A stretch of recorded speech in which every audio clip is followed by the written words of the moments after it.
Hi guys, sit down, listen up. I know there are a lot of fans who went to bed in the 7th inning last night all bummed out thinking you guys lost. You know what kind of fan that is? That's what we called a fair weather fan or a bandwagon fan back in the 50s when I played. Well, actually, that's what the press called fans back then. I mean, the players actually called them turtle dick shit Brett poop lickers. So now these fans, they get to wake up and see you guys came back and won and everything is nicey nice. Good for you guys. Those are the kinds of wins that build a backbone for the postseason. Everybody dinked and dunked a little bit. 10 men came to the plate. 8 of them got 1 hit.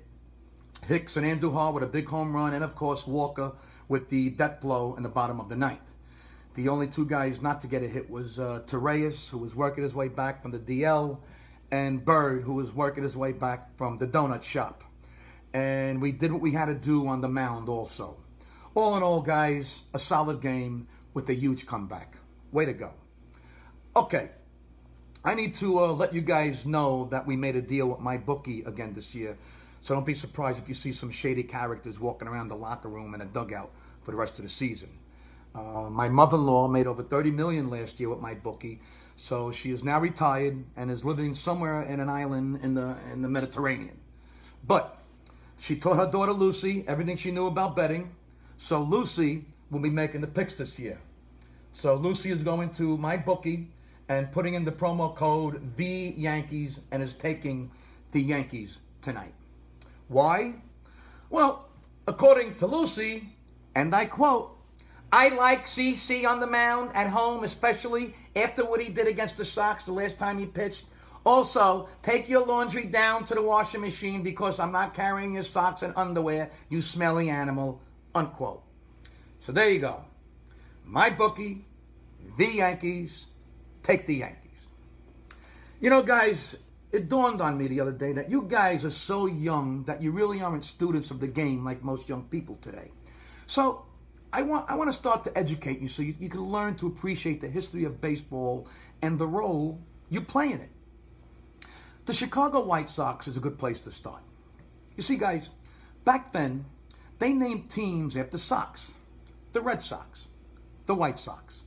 The Cincinnati Reds were the Redlegs, which were also Sox. And the New York Giants were originally the New York Giant Panties, which was shortened to just Giants at the turn of the century.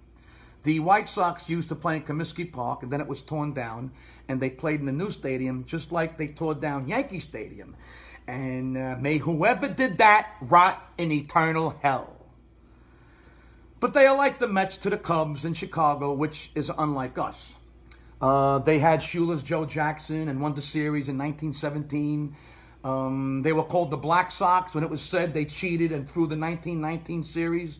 In 1959, they were led by Early Wynn, Nellie Fox, Louis Aparicio, and manager Al Lopez, and were called the Go-Go Sox. Nobody knows why. They lost the World Series that year, but they won the World Series in 2005. So 2 World Series wins in 101 years isn't bad. When I played in the 60s, they had a guy who I loved named Walt No-Neck Williams. But that team also had Billy No-Dick Williams, Harry No-Nuts Jacobson, Donnie No-Tits Brown, and Robert No-Mas Duransky, who later changed his name and became a pretty good boxer. And that's your lesson for today. Okay, we continue to have the second best record in all of baseball. The Astros, Oakland, and Seattle keep banging each other around, and that is the way it will be for the rest of the season.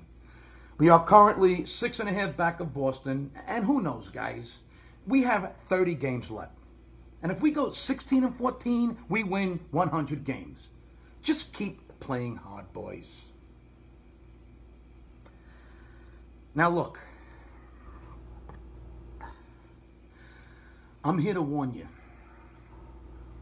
that you got to be very careful about this shot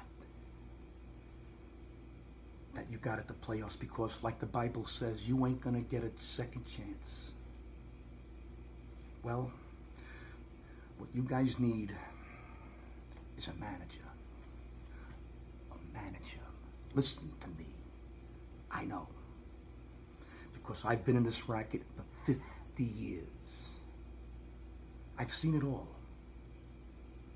All of it. You know what I've done? I have done it all. I've got 21 stitches over this left eye. I got 34 stitches over this eye. Do you know that I had my nose busted 17 times? You guys, you kind of remind me of the 1954 team. You know that? You hit like them. You got hot like they did. And I got all this knowledge. I got it all up here. I got it up and I want to give it to you guys. I want to take care of you guys. I want to make sure that all this shit that happened to me doesn't happen to you guys. And you can't buy what I'm going to give you guys. Now go get some rest. Go take some swings. Go shave your nuts. Go do what you got to do to get in the right frame of mind. And go out that field tonight and wreck those fuckers from Chicago. I respect them, but I don't have to like them. Now get out of here and go be New York Yankees.